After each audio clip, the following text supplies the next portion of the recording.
অর্পিতা ছিল এক বুদ্ধিমতী মেয়ে, কিন্তু পড়াশোনায় মন বসত না। বই খুললেই মন চলে যেত বাইরে।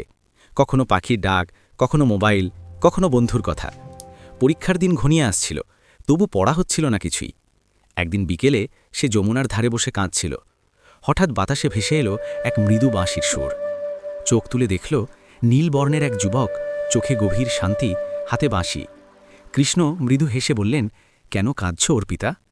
অর্পিতা বলল, আমি চেষ্টা করি, কিন্তু পড়ায় মন বসে না। যতই পড়তে যাই মন অন্যদিকে চলে যায়। কৃষ্ণ বললেন, মন তো এক চঞ্চল বালক, তাকে বেঁধে রাখা যায় না, কিন্তু তাকে ভালোবাসা যায়, শেখানো যায়। অর্পিতা অবাক হয়ে জিজ্ঞেস করল, মনকে শেখানো যায়? কৃষ্ণ যমুনার জলে একটি পাথর ছড়ে দিয়ে বললেন, দেখো, পাথরটা জলে পড়ে ঢেউ তুলল। মনও তেমনই, যেখানে মনোযোগ পড়ে সেখানেই ঢেউ ওঠে।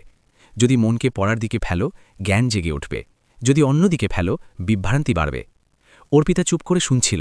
কৃষ্ণ আবার বললেন, প্রতিদিন একটু সময় মনকে শান্ত করো। চোখ বন্ধ করে ভাবো, আমি এখন শিখছি, এটাই আমার কর্তব্য।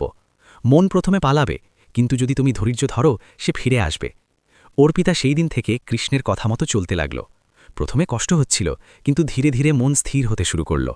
পড়া তার কাছে আনন্দের হয়ে উঠল। পরীক্ষার পর সে যমুনার ধারে ফিরে এলো। কৃষ্ণ তখন বাঁশি বাজাচ্ছিলেন। অর্পিতা হাসি মুখে বলল, মন এখন আর পালায় না কৃষ্ণ। কৃষ্ণ হেসে বললেন, মনকে জয় করা মানেই নিজেকে জয় করা। আর যে নিজেকে জয় করতে পারে, তার কাছে জগতের সব জ্ঞান সহজ হয়ে যায়। ভিডিওটা ভালো লাগলে অবশ্যই ফলো এবং সাবস্ক্রাইব করতে ভুলবেন না। রাধে রাধে।